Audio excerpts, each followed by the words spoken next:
Evelyn never accepted Chloe.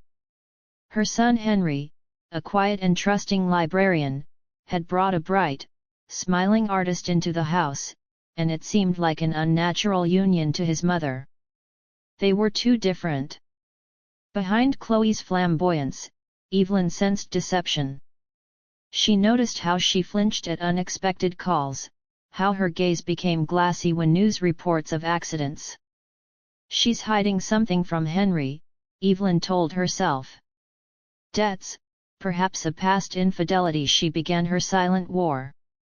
At first, innocent questions over tea. Chloe, where are your parents? You talk so little about them. Chloe answered evasively, her father had died long ago, her relationship with her mother was complicated, and she lived far away. Then Evelyn developed the habit of arriving uninvited, under the pretext of dropping off homemade jam or a pattern. She caught glances, intonations, searching for cracks in what she thought was the perfect facade of a happy wife. She began to obsessively follow her daughter-in-law. And one day, arriving unannounced with a supposedly forgotten pie, she overheard a snatch of Chloe's phone conversation from behind the closed kitchen door. I can't stay silent any longer. He has to know. Even if he hates me. It will kill her. Chloe's voice was full of tears and horror. Evelyn's heart sank, and then began to pound with a feverish, righteous tremor. There it was.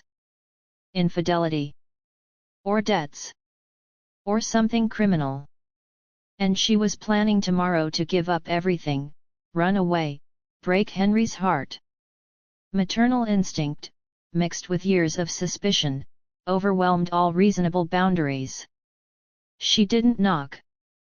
She burst into the living room where Henry was sitting with a book, and her voice, hoarse with emotion, cut through the silence like a knife. Henry. She's lying to you.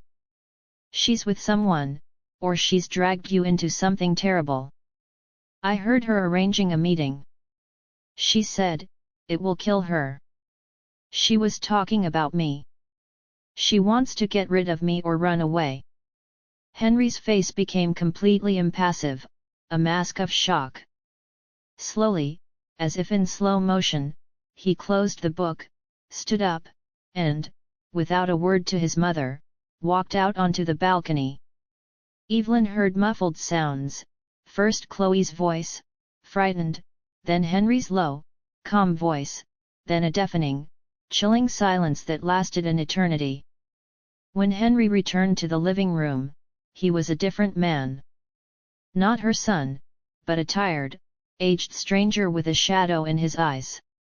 Mom, his voice was quiet and clear, without hesitation. Chloe just hung up. She was talking to her mother's doctor. Her mother had been dying in hospice for the last 3 months. From a rare, aggressive genetic disease. It's what her grandmother died of. Evelyn felt the floor slip beneath her feet. She clutched the back of the chair convulsively. Chloe took a genetic test. She tested positive for this mutation. She's at risk. And, our future children, if they were born, would be at risk of inheriting it from her, and from me.